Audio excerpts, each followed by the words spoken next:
Morning class. Welcome to my channel hope chemistry classes में आप सभी का स्वागत है। और क्लास आज का जो हमारा टॉपिक है वो टॉपिक है मास बाय वॉल्यूम परसेंटेज। ठीक है, तो आज हम पढ़ेंगे मास बाय वॉल्यूम परसेंटेज क्या होता है। ठीक है, आज का जो हमारा टॉपिक वो है mass by volume percentage. Mass by volume percentage क्या होता है इसके बारे में हम आज डिस्कस करेंगे। ठीक है, आज हम पढ़ेंगे मास बाय वॉल्यूम परसेंटेज के बारे में। ठीक है, तो मास बाय वॉल्यूम परसेंटेज क्या होता है कि mass of solute dissolve in 100 ml of solution. ठीक है, हमने किसी भी सब्सटेंस को क्या है, हमने कोई भी सब्सटेंस लिया और उसे क्या है किसी भी सॉल्वेंट के साथ क्या है मिलाया, तो कितना मतलब उस टोटल सॉल्यूशन में उस कंपोनेंट का कितना मास है। ठीक है, उस टोटल सॉल्यूशन में उस कंपोनेंट का कितना मास है ये हम इसमें आइडेंटिफाई करते हैं। ठीक है, तो यहाँ पर बात आती है मास ऑफ सॉल्यूट बारे में हम पढ़ रहे हैं। मास बाय वॉल्यूम परसेंटेज कैसे निकालते हैं, तो पहले mass of solute dissolve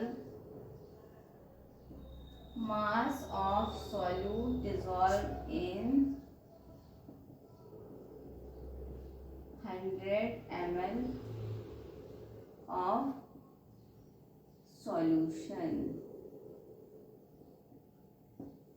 mass of solute dissolve in 100 ml solution कहने का मतलब ये है कि कोई भी कंपोनेंट क्या है, किसी भी कंपोनेंट को क्या है जब हम किसी सॉल्वेंट के साथ मिलाते हैं तो जब उस कंपोनेंट का जो टोटल सॉल्यूशन होगा वो कितना होगा 100 ml होगा। ठीक है, यानी कहने का मतलब ये है किसी कंपोनेंट का कितना मास परसेंटेज है पर 100 सॉल्यूशन में। ठीक है, किसी भी कंपोनेंट का कितना मास परसेंटेज है पर 100 सॉल्यूशन में। इस 100 ml के सॉल्यूशन में किसी भी कंपोनेंट का कितना मास है ये हमें यहाँ पर पता करना होता है। इसके जरिए मास बाय वॉल्यूम परसेंटेज के जरिए क्या है हमें यहाँ पर क्या पता करना होता है कि किसी भी कंपोनेंट का कितना मास है पर 100 ml ऑफ सॉल्यूशन में। ठीक है, नेक्स्ट है कि सॉल्यूशन जो हमारे पास गिवन है।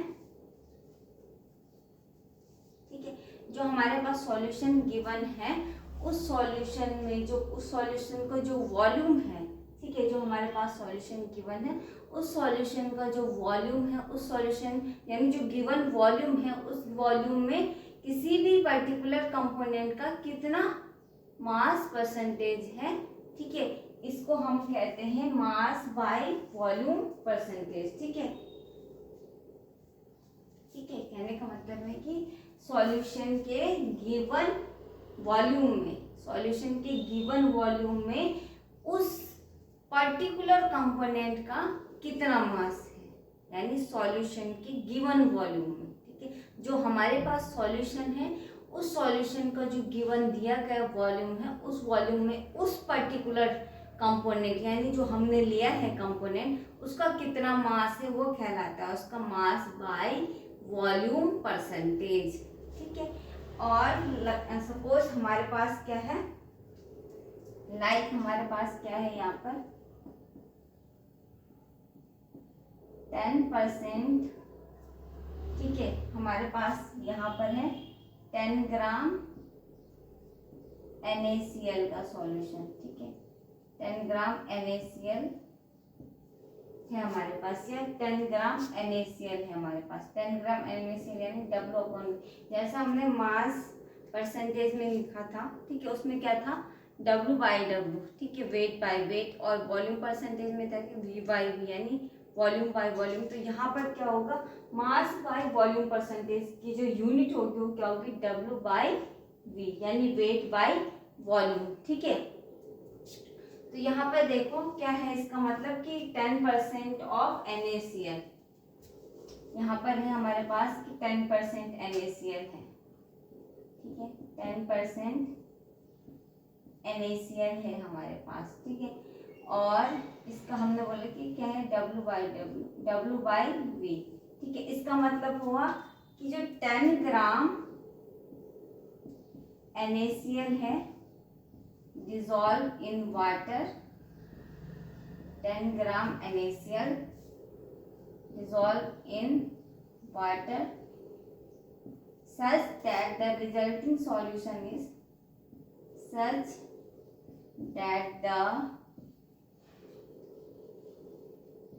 resulting solution is 100 ml, ठीक है। यहाँ पर ये मतलब है इसका कि 10 ग्राम का अगर हमारे पास क्या है NaCl है, ठीक है, 10% हमारे पास क्या है सोडियम क्लोराइड है। तो 10% सोडियम क्लोराइड का मतलब है कि 10 ग्राम सोडियम क्लोराइड क्या है वाटर में, 10 ग्राम सोडियम क्लोराइड को वाटर के साथ मिलाया जाता है, और जब वाटर के साथ उस 10 ग्राम सोडियम क्लोराइड को मिलाया जाता है तो हमें मिलता है एक 100 ml का सॉल्यूशन हमें प्रोवाइड होता है, ठीक है। यानी 10 gram sodium chloride dissolve in 100 ml of water, ठीक है। 10 gram sodium chloride is dissolve in 100 ml of water का ये सॉल्यूशन क्या है आपका बनाता है। यानी कहने का मतलब दोबारा से इसको समझते हैं कि 10 ग्राम सोडियम क्लोराइड को जब हम वाटर के साथ मिलाते हैं तो इस पूरे सॉल्यूशन का जो वॉल्यूम होता है वो 100 ml होता है, ठीक है। यानी जब 10 ग्राम सोडियम क्लोराइड को हम वाटर के साथ मिलाएंगे तो वाटर के साथ मिलाने के बाद क्या ये एक सॉल्यूशन बनाता है। तो ये जो टोटल सॉल्यूशन का जो वॉल्यूम होगा, ठीक है, जो टोटल सॉल्यूशन होगा वो कितने ml का होगा हमारा 100 ml का होगा। तो वैसे यहाँ पे क्या है the resulting solution is 100 ml। Suppose that हम दूसरा एग्जांपल लेते हैं कि हमारे पास दूसरी, इसको क्या है, इसकी जो यूनिट है it is denoted by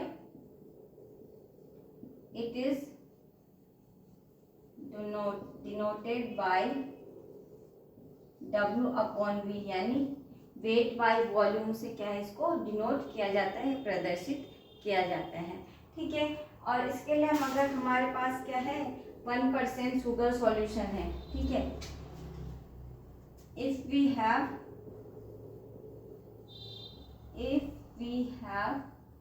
1% of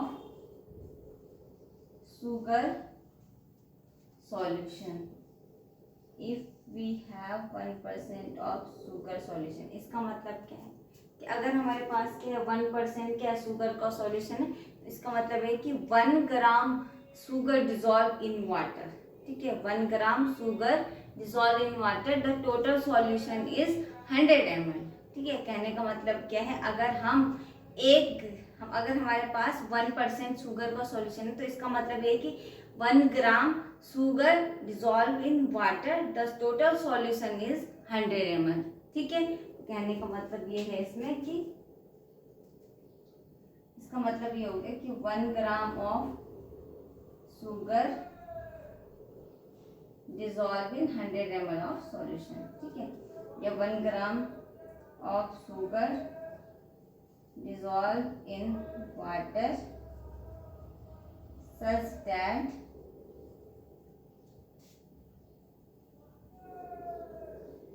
the resulting solution is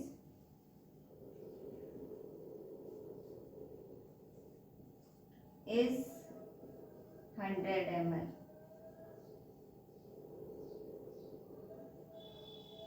ठीक है।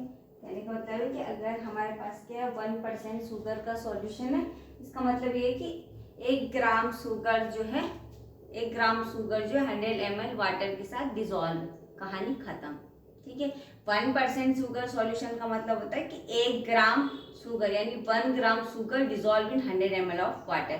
10% NaCl का मतलब है कि 10 ग्राम NaCl dissolve in 100 ml of water, ठीक है, कहानी यहाँ पर खत्म होती है। ठीक है, तो यानी मास बाय वॉल्यूम परसेंटेज किस तरीके से निकाला जाता है, mass of solid dissolve in 100 ml of solution. ठीक है, तो हमें यहाँ पर ये चेक करना होता है कि जो हमारे पास सॉल्यूट है वो कितने अमाउंट ऑफ सॉल्यूशन में डिसॉल्व है। ठीक है, जो हमारे पास सॉल्यूट है वो कितने अमाउंट यानी कितने परसेंट या कितने अमाउंट में जो है वो सॉल्यूशन में डिसॉल्व है, वो निकालते हैं मास बाय वॉल्यूम परसेंटेज के द्वारा। ठीक है, यानी इस कंडीशन में क्या हो रहा है कि जो हमारा सॉल्यूट है हमने चेक करना है कि जो हमारा जो सॉल्यूट है, जो हमारा कंपोनेंट है वो कितना परसेंट उस सॉल्यूट का जो मास परसेंटेज है उस वॉल्यूम में कितना है। ठीक है, यानी सॉल्यूशन में उस कंपोनेंट का कितना मास है। ठीक है, या जो हमारे पास टोटल यानी हमारे पास एक जैसे शुगर का सॉल्यूशन है, ठीक है, या NaCl का सॉल्यूशन, तो हमको ये चेक करना है इस वॉल्यूम में, इस सॉल्यूशन में ये चेक करना है इसके वॉल्यूम के द्वारा कि कितना इस कंपोनेंट है, कितना NaCl का जो मास है इस सॉल्यूशन में। यानी लाइक हमारे पास क्या है कि शुगर का सॉल्यूशन है, 1% शुगर का सॉल्यूशन है वाटर के साथ। ठीक है, तो अब इस वाटर सॉल्यूशन में हमने ये चेक करना है कि कितना मास शुगर का है इस सॉल्यूशन में। ठीक है, तो इस तरीके से क्या हम मास बाय वॉल्यूम परसेंटेज निकालते हैं, यानी कंपोनेंट का क्या निकालते हैं, वॉल्यूम परसेंटेज निकालते हैं मास के द्वारा। ठीक है, कहानी यहीं पे खत्म होती है।